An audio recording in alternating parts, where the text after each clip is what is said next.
বাংলাদেশ কর্তৃক আয়োজিত বিশ্ব মানবাধিকার দিবস উপলক্ষে অনুষ্ঠিত এই সেমিনারের সম্মানিত সভাপতি, বাংলাদেশের অন্যতম প্রথিতযশা বুদ্ধিজীবী, সম্মানিত প্রধান অতিথি এবং বিশেষ অতিথি, বাংলাদেশ সুপ্রিম কোর্টের দুইজন স্টার বিচারপতি, সম্মানিত অতিথিবৃন্দ, সুধীমণ্ডলী, আসসালামু আলাইকুম ওয়া রাহমাতুল্লাহি ওয়া বারাকাতুহু। কিনোট স্পিকার, মুখ্য আলোচক নাতিদীর্ঘ প্রবন্ধ উপস্থাপন করেছেন, চমৎকার করে কিছু কথা তুলে ধরেছেন। মানবাধিকার নিয়ে পৃথিবীতে দুইটি কনসেপ্ট দেখা যায়। একটা হচ্ছে যারা পশ্চিমা বিশ্ব, তথাকথিত উন্নত বিশ্ব, তারা তাদের ইন্টারনালি তাদের নিজের জন্য এক ধরনের মানবাধিকার চর্চা করে থাকেন, আবার বহির্বিশ্বের জন্য কমপ্লিটলি ডিফারেন্ট। যার ফলে দেখা যায় আটলান্টিকের দুই পারে তারা তাদের নিজের দেশের নাগরিকদের জন্য যে অধিকারগুলা, মৌলিক অধিকারগুলা নিশ্চিতকরণে যে তৎপরতা, অ্যাক্টিভিটি, স্টেপ, পদক্ষেপ নেন, বাইরের জন্য মোটেও তারা কর্ণপাত করেন না, বরং তার উল্টোটা করেন। আমেরিকার সাবেক president George W Bush junior ক্ষমতায় এসে দুইটি কনসেপ্ট বিশ্বকে দিলেন। একটা হচ্ছে রেজিম চেঞ্জ, আরেকটা হচ্ছে প্রিএমপ্টিভ স্ট্রাইক। এই রেজিম চেঞ্জ এবং প্রিএমপ্টিভ স্ট্রাইকের মাধ্যমে পুরো বিশ্বকে অশান্ত করে দিলেন। আপনি লিবিয়া দেখেন, সিরিয়া দেখেন, আফগানিস্তান দেখেন, বিভিন্ন দেশ যুদ্ধ বাঁধিয়ে রেজিম চেঞ্জ করে তাদের মানবাধিকারের কোনো ন্যূনতম, একেবারে মিনিমাম রাইটসটুকু পর্যন্ত তাদের নলেজে নাই। এই অবিচারের কারণটা হচ্ছে যে আশা নিয়ে জাতিসংঘ গঠিত হয়েছিল, দুঃখজনক হলেও সত্য, জাতিসংঘের নিরাপত্তা পরিষদে 200 কোটি মুসলমানের কোনো ভয়েস নাই। 5টা ভেটো দেওয়ার মতো বৃহৎ রাষ্ট্র আছে, অথচ 200 কোটি মুসলমান বিশ্বে থাকার পরেও, 50টির উপরেও মুসলিম দেশ থাকার পরেও একটা রাষ্ট্র, মুসলমান রাষ্ট্র বা মুসলিম রাষ্ট্র থেকে ভেটো পাওয়ার দেওয়ার মতো জাতিসংঘের নিরাপত্তা পরিষদে নেওয়া হয়নি। এই যে ব্যালেন্স না থাকার কারণে যারা পাওয়ারফুল রাষ্ট্র যাচ্ছে তাই করেছে, এটা হচ্ছে পশ্চিমাদের জন্য। আর যারা উন্নয়নশীল দেশ বা অনুন্নত দেশ তারা বলে থাকে, থার্ড ওয়ার্ল্ড কান্ট্রি যাদেরকে বলে থাকে, তাদের বেলায় ভিন্ন। তারা দেশ থেকে বহির্বিশ্বের জন্য বিভিন্ন রাইটসের কথা বলেন, কিন্তু ইন্টারনালি তাদের নাগরিকদের রাইটসের ব্যাপারে একেবারে তারা বেখেয়াল, তারা দিতেই চান না। আপনি চিন্তা করেন, বাংলাদেশের সংবিধান এত ব্যাপক, পৃথিবীর যত দেশের সংবিধান আছে বড়র দিক দিয়ে যদি কনসিডার করেন, বাংলাদেশের সংবিধান হবে অন্যতম। আমেরিকার যে সংবিধান আছে, বাংলাদেশের সংবিধানের চেয়ে 5 গুণ ছোট।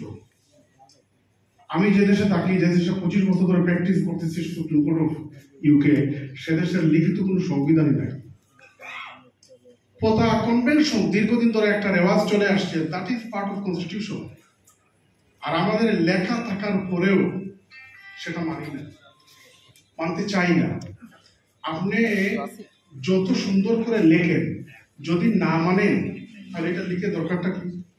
বর্তমান বাংলাদেশের সবচেয়ে উচ্চারিত শব্দ হচ্ছে সংবিধান। সংবিধান কি পুনর্লিখন হবে না সংশোধন হবে? আজকের যে বিশেষ অতিথি মাননীয় বিচারপতি এবং আব্দুর রহমান সাহেব খুব সুন্দর করে কিছু কথা বলেছেন গতকালকে সুপ্রিম কোর্ট অডিটোরিয়ামে একটা সেমিনারে। তো দেখেন, বাংলাদেশের সংবিধানে এত সুন্দর সুন্দর কথা আছে, কিন্তু ফলো করা হয় না। পুরো পার্ট 3 ফান্ডামেন্টাল রাইটস এর কথা আছে, কিন্তু বাস্তবে কতটুকু বলেন তো? সেখানে 27 অনুচ্ছেদে আছে যে এভরিওয়ান ইজ ইকুয়াল টু ল, অথচ এই দেশে জাতির পিতা পরিবার সুরক্ষা আইন দিয়ে পুরা জাতিকে সেকেন্ড ক্লাস সিটিজেন বানিয়ে দেওয়া হয়েছে। 24 ঘন্টার ভিতরে একটা ব্যক্তিকে গ্রেফতার করলে ম্যাজিস্ট্রেটের সামনে হাজির করবেন, কিন্তু শত শত লোক গুম হয়ে যায়, হাজির করা তো দূরের কথা, তারা স্বীকারই করে না লোককে গ্রেপ্তার করেছে। এই দেশে বসবাস করছে। সংবিধানে আছে রাষ্ট্রপতি 2টি নিয়োগ দিতে প্রধানমন্ত্রীর কোনো পরামর্শের দরকার নেই, উনি তার নিজ উদ্যোগে দেবেন। একটা হচ্ছে প্রধানমন্ত্রী, আরেকটা হচ্ছে প্রধান বিচারপতি। কোনো পরামর্শ নেওয়ার দরকার নেই। কিন্তু বাংলাদেশের প্রধান বিচারপতি নিয়োগ দিতে কিভাবে ম্যানুভারিং হয়, আপনি সাবেক প্রধান বিচারপতি এস.কে. সিনহা সাহেবের ব্রোকেন ডিম যদি বই পড়েন লাস্ট চ্যাপ্টারটা, আপনি দেখবেন যে একজন এমপি, ব্যবসায়ী, অ্যাটর্নি জেনারেল কিভাবে ম্যানুভারিং করে কে কখন কিভাবে চিফ জাস্টিস হবে। তো সুন্দর সুন্দর কথা তারা বারবার বলতেন যে সংবিধান থেকে এক চুল নড়ব না, কিন্তু বাস্তবে ডজন ডজন উদাহরণ দেওয়া যেত যে সংবিধান থেকে তারা যুজন যুজন দূরে। তো যদি আপনি নাই শুনেন, নাই মানেন, তাহলে আপনি সংবিধান কিভাবে সুন্দর করে লিখলেই কি হবে। আর বর্তমান সংবিধানকে এমন একটা পর্যায়ে আনা হয়েছে, গতকালকে ডক্টর আলী রিয়াজ সাহেবের সাথে কথা হলো, উনি বললেন মূলত বাংলাদেশের সংবিধান 2বার রিরাইটিং হয়ে গেছে। একটা হচ্ছে 4th সংশোধনী, আর একটা হচ্ছে 5th সংশোধনী। 4th সংশোধনীতে সংবিধানের নেচার এবং ক্যারেক্টারকে চেঞ্জ করে দেওয়া হয়েছে, আর 5th সংশোধনীর 7 খতে সংবিধানের প্রায় 1/3কে আনএমেন্ডেবল করা হয়েছে, অর্থাৎ কারারুদ্ধ করা হয়েছে। মানে ফিউচার কোনো সংসদ টাচই করতে পারবেন না, পৃথিবীর কোনো ইতিহাসে এটা নাই। এজন্য এই সংবিধান কাটাছিড়া করে এমন একটা পর্যায়ে আনা হয়েছে যে one cannot follow the constitution without violating it, এই অবস্থায়।